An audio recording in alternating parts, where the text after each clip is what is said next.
Hii ni sehemu ya shamra za maadhimisho ya miaka 62 ya mapinduzi matukufu ya Zanzibar yaliyofanyika mwaka 1964.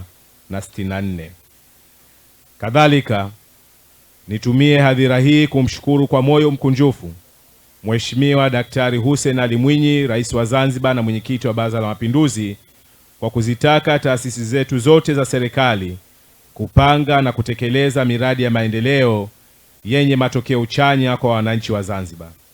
Bila shaka mradi huu tunaoweka jiwe la msingi utapokamilika utaleta mabadiliko makubwa katika kujenga maendeleo ya Zanzibar na watu wake. Ndugu wananchi, kabla ya mapinduzi ya Zanzibar kutokea, jamii ya watu wa Zanzibar iliyokuwepo wakati huo ilikuwa ni jamii iliyoishi kitabaka, ambayo ilijenga kuwanufaisha baadhi ya watu na kuwanyima baadhi ya wengine haki za msingi, ikiwemo haki ya elimu. Serikali ya ukoloni ya wakati huo iliwanyima wananchi wengi wa Zanzibar uhuru wa kufanya kazi zenye hadhi. Sababu hizo zilipelekea wazee wetu kufanya mapinduzi kwa lengo la kuondosha ubaguzi wa kikabila, kitabaka na kiitikadi na kuweka hali za wananchi wote kuwa sawa na kurejesha heshima na utu wao. Faida ya mapinduzi ya Zanzibar ni wananchi wa Zanzibar kuwa na uhuru wa kujitawala na kujiamulia mambo yao wenyewe pasi na kuingiliwa na watu wengine. Faida nyingine ni kuasisiwa kwa vyombo mbalimbali vya ulinzi na usalama, ikiwemo Jeshi la Kujenga Uchumi Zanzibar, kwa lengo la kujenga uchumi wa nchi yetu kupitia programu ya malezi bora ya vijana zinazoendeshwa na JKU. Vijana hao wanapokuwa JKU hupewa mafunzo ya uzalendo, mafunzo ya amali mbalimbali kama vile kilimo, mifugo na uvuvi. Ndugu wananchi, Serikali ya Mapinduzi ya Zanzibar ilikuwa na dhamira ya dhati kuanzisha taasisi hii ya Wakala wa Ulinzi JKU kwa lengo la kuhakikisha serikali inapata mapato yatokanayo na huduma za ulinzi kutoka katika sekta ya utalii, uwekezaji na biashara. Ni wajibu wetu kama taasisi iliyoanzishwa kwa malengo maalumu kuyafikia malengo hayo yaliyokusudiwa na serikali. Taarifa ya kitaalamu iliyowasilishwa na Naibu Katibu Mkuu imeeleza kwamba fedha za mradi huu ni kutoka serikali kuu ambazo zimewekwa hapa kwa lengo la kuhakikisha watendaji wa Wakala wa Ulinzi JKU wanafanya kazi katika mazingira bora na salama ili waweze kutoa huduma bora. Kwa taasisi zinazofanya biashara, gharama za ujenzi zilipaswa kubebwa na taasisi yenyewe. Lakini kwa mapenzi ya serikali kwa taasisi yake hii ya Wakala wa Ulinzi, wajibu huo ulibebwa na serikali yenyewe. Hivyo hatuna budi kuipongeza serikali kwa maamuzi hayo. Ndugu wananchi, Wakala wa Ulinzi JKU ifahamu kwamba bado ina deni kwa serikali, lakini vile vile kwa wananchi kwa ujumla. Serikali iliweza kutekeleza majukumu yake kwa ufanisi na kuwaletea maendeleo wananchi wake, basi inalazimika kutafuta fedha ndani na nje ya mipaka yake. Kama nilitangulia kusema hapo nyuma, taasisi hii imeanzishwa kwa malengo maalumu, ambapo jengo hili litakapokamilika na kuanza kutoa huduma, malengo yatatakiwa kuonekana kwa uwazi. Miongoni mwake ni kuona gawio la serikali kutoka Wakala wa Ulinzi linakuwa, lakini vile vile kuona taasisi hii inajiendesha yenyewe pasi na kutegemea fedha kutoka serikali kuu. Malengo hayo yatafikiwa kwa kujituma na kuwa wabunifu. Katika ulimwengu wa sasa, fedha inatafutwa. Hivyo Wakala wa Ulinzi mnahitaji kuwa wabunifu katika kulifikia soko la utalii, biashara na uwekezaji.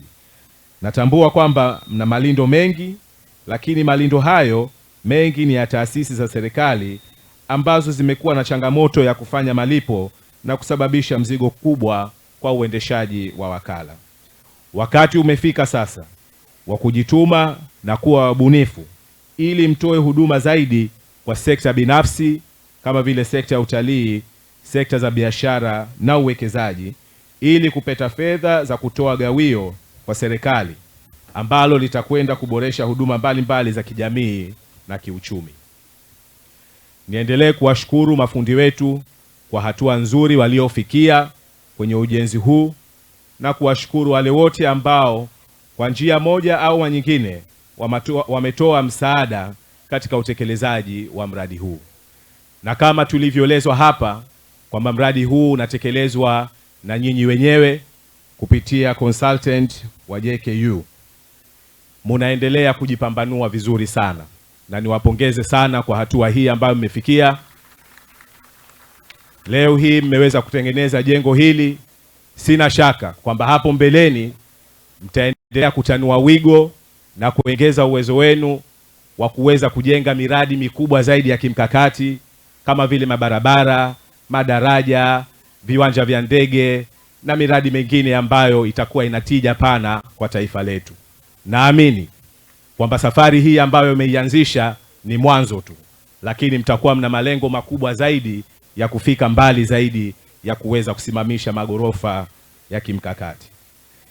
Ndugu wananchi, nimalizie kwa kutoa shukrani zangu kwa uongozi wa Ofisi ya Rais, Tawala za Mikoa, Serikali za Mitaa na Idara Maalum za SMZ chini ya usimamizi wake wa Mheshimiwa bingwa sana Waziri Idrisa Kitwana Mustafa, na kukubaliana na maamuzi ya Kamati Kuu ya Halmashauri Kuu ya Sherehe na Maadhimisho ya Kitaifa ya kuniteua mimi kuwa mgeni rasmi wa shughuli hii.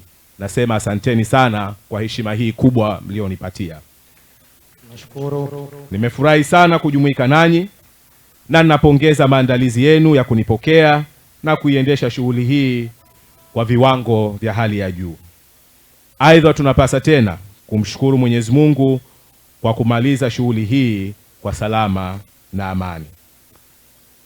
Mwisho lakini sio kwa umuhimu, niendelee kutoa pongezi kwa ngoma ya Kibati na ndugu zetu hapa ambao wametupa burudani nzuri sana, lakini vile vile kwa yale mapendekezo ambayo yametolewa kwa wale vijana ambao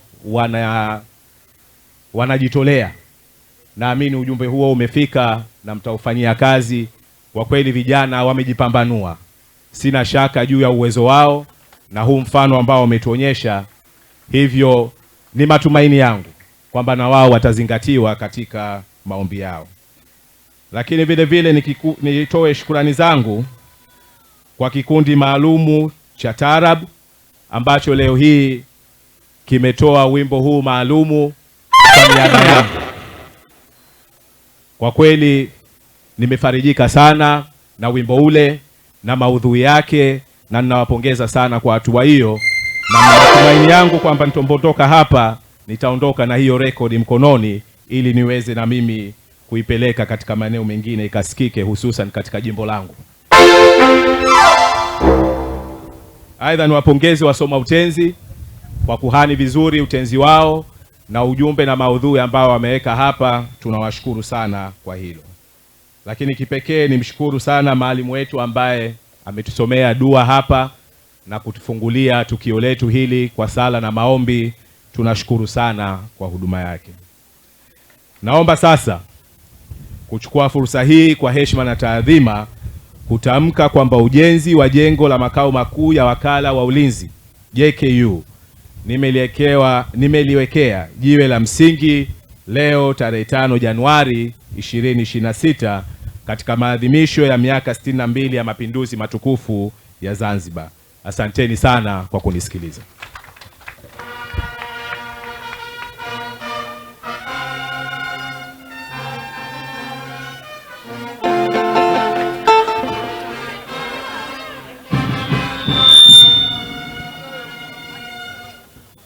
Tunaomba tuketi.